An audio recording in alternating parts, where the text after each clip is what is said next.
Ano ba ang may itatay namin sa inyo, Simon? Kayo ni Padre magbabayad ng pangkagawang gawa. Kailangan magkapaitan. Ang kapaitang taglay ay hindi tulad ng mga pinigante.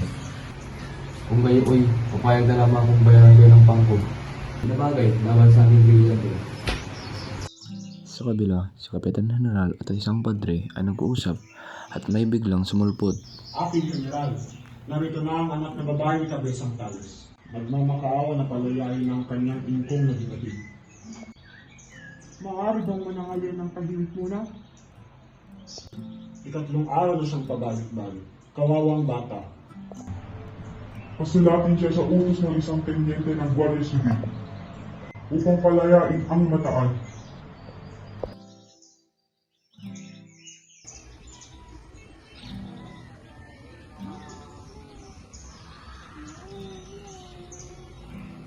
Ang paghahanda ni Placido na tumigil sa pag-aaral ay palaisipan sa kanyang mga kababayang taga-tanunan. Siya ang pinakamatalino sa kilalang paaralan ni Padre Valerio, roon kung kaya't pinuturit siyang pilibustero. Nagkaan ka ba ng mabuti kanilante? Ganoon, ikaw. Pagtawid sa tulay ng Masaya Espanya. masaya. Sinanyayaan ako ni Padre Camora na magbakasyon sa kanilang bayan. Nakakilala kami ng isang mangmang. Katukanatan ni Basilio.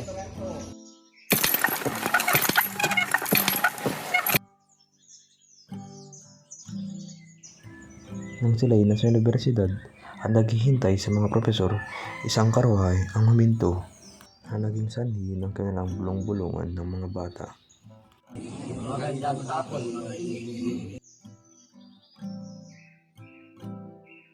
At nag-usap sila tungkol sa kanilang bayan.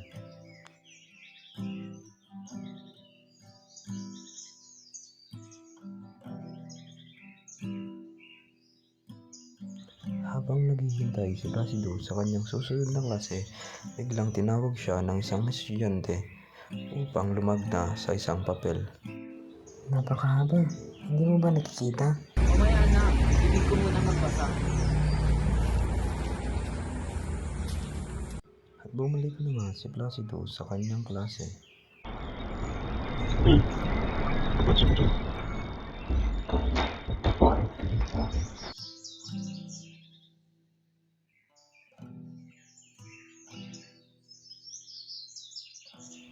Isang binatang mataba ang naghikab at nag-inat at nakita siya ng profesor. At dumating na nga si Placido.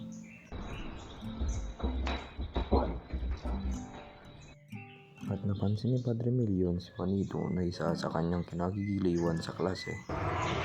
Sige, Juanito, sagutin mo ang tanong ko. Ang nasa ng buhay sa kababae sa karaparang hindi. Aray, napakahayop mo. Ikaw, hindi kita tinatanong. Ngunit hindi sa mga sabihin sa mga. Ano ang iyong pangalan? Placido po. Nasino ka na, ah. Mas mabuting tawag sa iyo ay Placido mo. Kaya tawag-tawag na hindi mo araw ang lumiban sa klase. Unang na lamang ay natatanggal ka na sa talaan. 15? Hindi pa ako lumiliban sa klase ng higit na 4. Kung ikalima nga ang iyong ilan, ilan ang makalimang libang? 25. Tama. Ngunit Padre, hindi ko po maisip kung paano ang wala sa klase ay nakapag-ulan sa leksyon. Pilosopo, hindi na pumapasok sa klase, hindi pa marunong ng leksyon. Tama na Padre. Hindi ko na matitiis ang ngayong klase. At tuluyan namang umalis si Placido.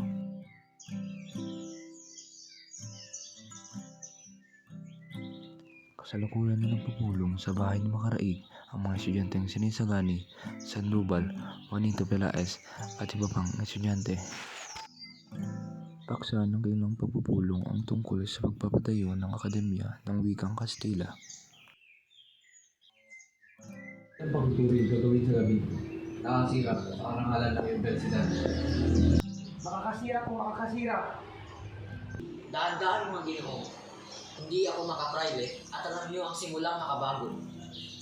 Oh, aso na magulay. Ngunit samantala, wala kaming nalalaman na masama. At nagsipalakpakan sila sa mga sinabi ng isang estudyante.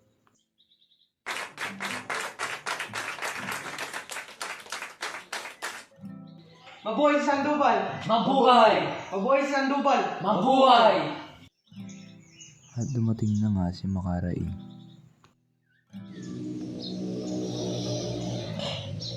Magsaya tayo kaibigan. Tagumpay! Nangangailangan ng grupo ang pagkiling ni Don Custodio.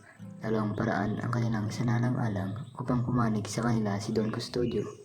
Si Ginoong Pasta, isang manananggol, at si Pepay ay isang mananayaw at matalik na kaibigan ni Don Custodio. Sa mga ng lahat sa inumunungkahi ni Sagani na siyang munang pupunta at kakausap kay Ginoong Pasta upang maging marangal ang paraan.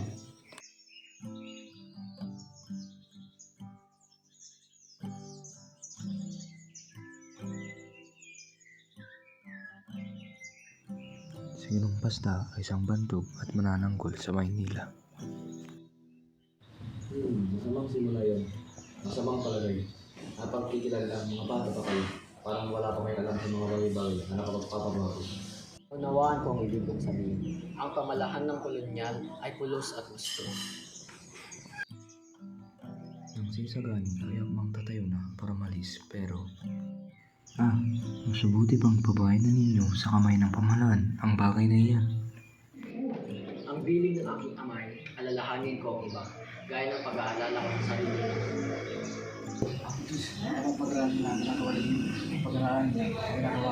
Ngunit, ang ibang nagtuturo, naabot ba ang iyong inaabot? Pwes, anong kailangan sa Jito?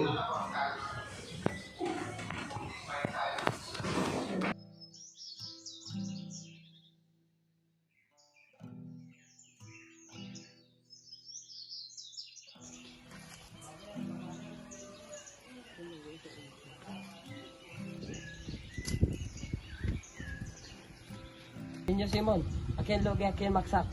Ano? Nalugi naman kayo't bumagsak ko yung ruga? Tinuloy nila ang nag-usap at tinaya ni Kuya Ruga si Simon sa pribadong lugar.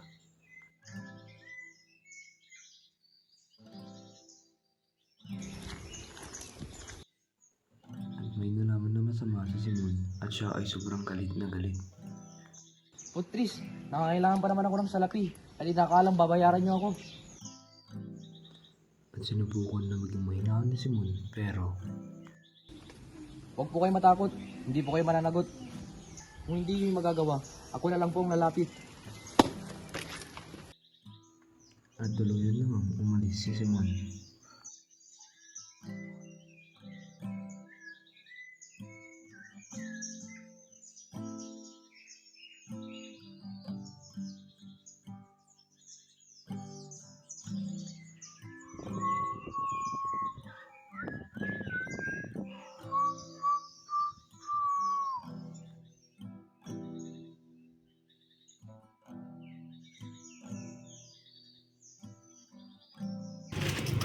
Uy, ang ganda-ganda.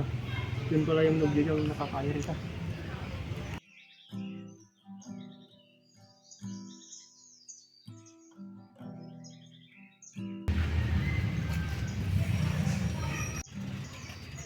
Narito na si Padre Camora.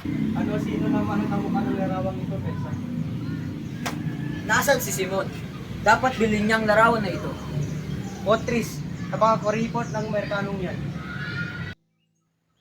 Habang sila ay nag-uusap, may biglang sumulpot na lalaki at sinabi, may kilala niyo pawang kadayahan lamang na salamin sa ulong iyan na binagyayabang ni Mr. Leeds. Ganun mo, sige. Pagkailangan mo sa narito kung sino ka.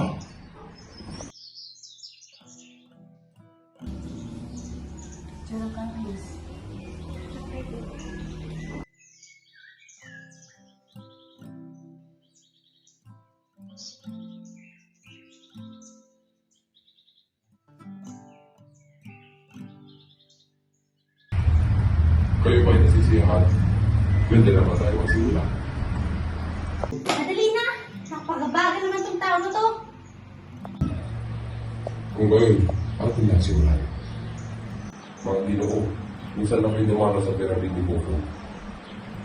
Ika-4 na libo ng taon. Kaamoy ng 4,000 na taon. Ang kahon na ito ay naglalaman na sa dako na abo at kaputol na papiro. Pangkita at panggunaw, pambuhay at pamatay. Tignan niyo ako. Sa isang salita, bubuhayin ko ang sandako na abo. Ano mo, sabihin. Pagkailangan mo sa ito, kung sino ka?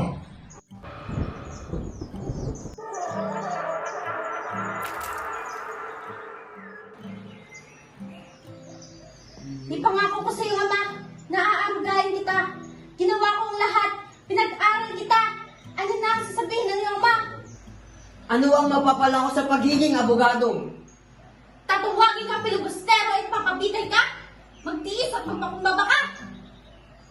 Maraming pagtitiis ang aking sinapit, inang. Magpapatulong ako sa prokurador upang mapawi ang pagkagalit ng mga Dominikano sa iyo. Ano? Marami akong muling hakbang na mararanasan bago ako makakabalik sa universidad.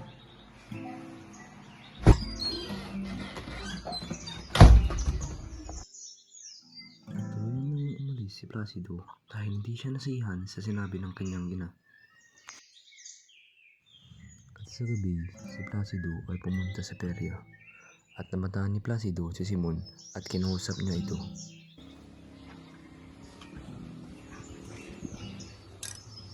Paumanhin po, Ginoo. Saan po patungo sa Hong Kong? At bakit?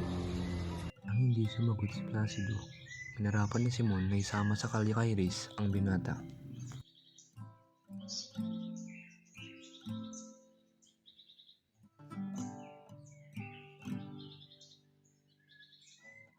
Nang nakarating na nga sila sa kalye, pumunta sila sa isang bahay at kumatok.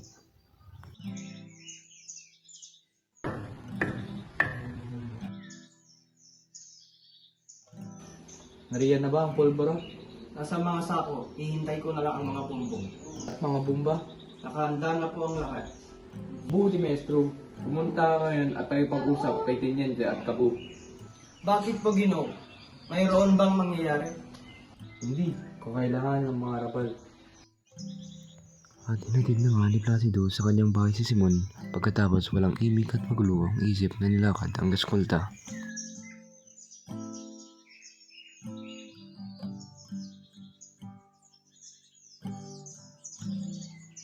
Ang studio ay nabibilang sa mataas na lipunan sa Maynila.